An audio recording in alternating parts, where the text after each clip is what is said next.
Putin orders the largest airstrike to date, and Russian drones shake Kiev. Monday morning, hours after a massive Russian missile and drone attack on the Ukrainian capital, explosions reverberated through the heart of Kiev. As smoke and blast clouds filled the sky over Kiev, residents reportedly fled to underground shelters. Mayor of Kiev Vitaly Klitschko reported explosions in the city's central districts, prompting the deployment of emergency crews. He suggested that people take refuge in buildings. Near the heart of the capital, emergency services have been dispatched. The city of Kiev is still under attack. As people scurried to metro station shelters, he posted a warning on the messaging app Telegram: "Don't leave the shelters." Russia launched its largest attack since the war began in February 2016 by launching dozens of missiles and drones at targets across the country early on Monday morning. According to Ukrainian air defenses, all targets were destroyed. According to authorities, there has been no major damage or casualties. Meanwhile, Kiev has signaled its readiness to launch a long-promised counteroffensive in an effort to retake territory lost to Russia's full-scale invasion. Hours after launching dozens of missiles and drones at targets across Ukraine, explosions were heard in the heart of Kiev on Monday morning as Russia launched a new airstrike.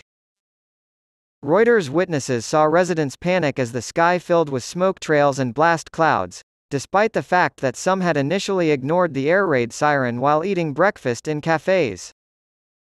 Mayor of Kiev Vitaly Klitschko reported explosions in the city's central districts, prompting the deployment of emergency crews.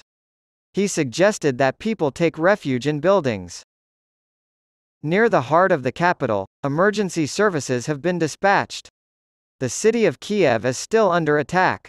As people scurried to metro station shelters, he posted a warning on the messaging app Telegram: "Don't leave the shelters." Ukrainian Air Force spokesperson Yuri Inat stated that Iskander and possibly S-300 and S-400 ballistic missiles were used in the attack. He promised more information down the road. No major damage was reported right away. In the middle of the road, Klitschko posted a photo of a huge flaming hunk of metal. Footage from the Suspilne public broadcaster showed that the underground metro was crowded with people seeking shelter, many of whom were checking their phones. After Russia fired dozens of missiles and drones at targets across Ukraine early on Monday, the air raid siren sounded in Kyiv and the surrounding area. At first, many people in the city didn't pay attention to the air raid sirens, but eventually, the peace was broken by a series of loud blasts in the center of town. The latest update on the situation in Ukraine has been released by the UK Ministry of Defence, which details a security exercise Russia recently conducted around the Crimea Bridge. On Wednesday, Russia conducted a security exercise around the Crimea Bridge, the article states. This bridge connects the Russian city of Kerch with the occupied peninsula of Crimea. A smokescreen was set up to obscure the bridge's location. The MOD goes on to say that TDA-3 truck-mounted smoke generators, most likely belonging to Russia's 28th Brigade of Nuclear, Biological, and Chemical Protection Troops, laid the smokescreen. The use of smoke is heavily emphasized in Russian doctrine as a form of maskirovka, camouflage and deception. However, due to a lack of a strong central planning function and poor low-level battle discipline, Russian maskirovka has been largely ineffective in the Ukraine war in practice.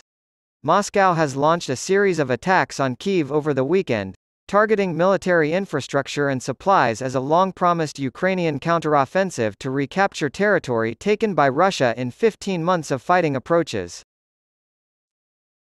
Monday morning, hours after a massive Russian missile and drone attack on the Ukrainian capital, explosions reverberated through the heart of Kyiv. Russia began attacking Kyiv from the air with drones and cruise missiles early on Monday morning. More than 40 targets were reportedly shot down, according to Ukrainian defense officials. One person was killed and several others were injured on Sunday when Russia launched what Ukrainian officials called the largest drone attack on Kyiv since the conflict began. Ukraine's increased attacks inside Russia, particularly against the country's oil infrastructure, are a sign of the stakes of the drone war. On Monday, the Ukrainian Air Force claimed that it had destroyed 29 of 35 Russian-launched drones and 37 of 40 cruise missiles. The Air Force confirmed on its Telegram channel that Russia had attacked military installations and other vital infrastructure on Monday. On Monday, Russian media cited the database of the Russian Ministry of the Interior to claim that U.S. Senator Lindsey Graham was on Russia's most wanted list. U.S. support for Ukraine was the best money we've ever spent, according to Graham, as shown in an edited video released by the Ukrainian president's office of their meeting with Volodymyr Zelensky on Friday. Ukraine responded to Russian criticism by releasing a full video of the meeting, which demonstrated there was no causal relationship between the two comments. A criminal investigation into Graham's statements was announced by Russia's investigative committee on Sunday. What he was suspected of committing was not made clear. On Sunday, in response to Russian criticism of his support for Ukraine, Graham said he had simply praised the spirit of Ukrainians who were resisting a Russian invasion with help from the United States. Graham, a Republican from South Carolina known for his hawkish foreign policy views, has been a vocal proponent of providing more military aid to Ukraine in its conflict with Russia. Despite the fact that Russia has frequently barred the entry of dozens of U.S. officials and elected politicians, it has rarely sought the arrest of senior American officeholders.